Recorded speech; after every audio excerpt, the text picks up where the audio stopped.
Friends, আজকে অনেক দিন পরে তোমাদের কাছে একটা নতুন ভিডিও নিয়ে ফিরে আসলাম। অনেক দিন ধরে কোনো ভিডিও দিতে পারছি না, তার জন্য সরি। আজকে আমি তোমাদের সাথে শেয়ার করব কাতলা মাছের আলু ফুলকপি দিয়ে ঝোল।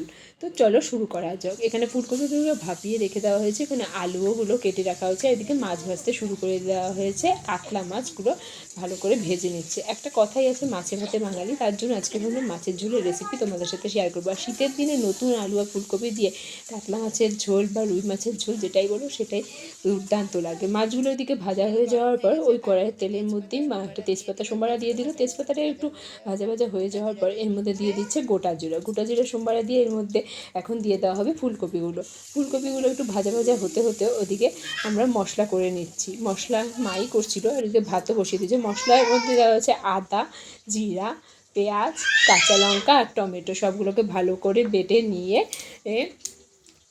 বেটে নেওয়া হচ্ছে।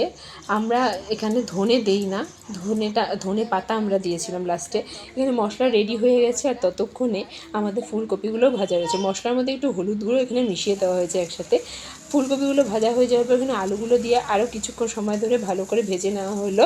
আর এদিকে দেখো মাছগুলো ভেজে রাখা হয়েছিল, লাল লাল করে কী সুন্দর করে ভাজা হয়েছে। মাছগুলো একটু লাল লাল করে ভাজলেই ভালো লাগে। এখানে আলু ফুলকপি সবই ভাজা হয়ে গেছে। এখন এর মধ্যে দিয়ে দিচ্ছে মশলা দেওয়ার পরে এই মশলার বাটি ধোয়া জলও দিয়েছিল, সেটা ক্লিপ আমি নিতে ভুলে গেছি। যাই হোক, এই মশলাগুলো দিয়ে ভালো করে এটা কষিয়ে নিচ্ছে। ভালো এখানে একটু একটা দুটো গোটা কাঁচা লঙ্কাও দিয়ে দিল, কেননা আমি একটু ঝাল বেশি খাই তার জন্য।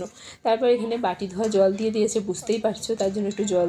এখন এটাকে গ্যাসের আঁচ কমিয়ে রেখে অনেকক্ষণ ধরে ভালো করে কষিয়ে নিবে। ভালো করে কষানো হয়ে গেছে, দেখো ভাজা ভাজা হয়ে গেছে, কড়াইয়ের মশলা প্রায় লেগে আসছে। তারপর এখানে এর মধ্যে গরম জল দিয়ে দিয়েছে। গরম জলে ক্লিপও আমি নিইনি, গরম জল করা হয়েছিল সাইডে। জলটা যখন ফুটে আসবে, গরম জলটা ঠান্ডা হয়ে গেছে তার জন্য ফুটছে না, সাথে সাথে গরম জলটা ফুটিয়ে নেওয়া হয়েছিল। তারপরে এটা আবার ফুটে আসার পর এখানে ভাজা মাছগুলো দিয়ে দেওয়া হলো। ভাজা মাছগুলো দিয়ে ভালো করে ঝোলের সাথে মিশিয়ে নেওয়া হচ্ছিলো। ঝোলটাকে একটু কমিয়ে নেওয়া হচ্ছিলো, বেশি ঝোল আমরা পছন্দ করি না, তার জন্য।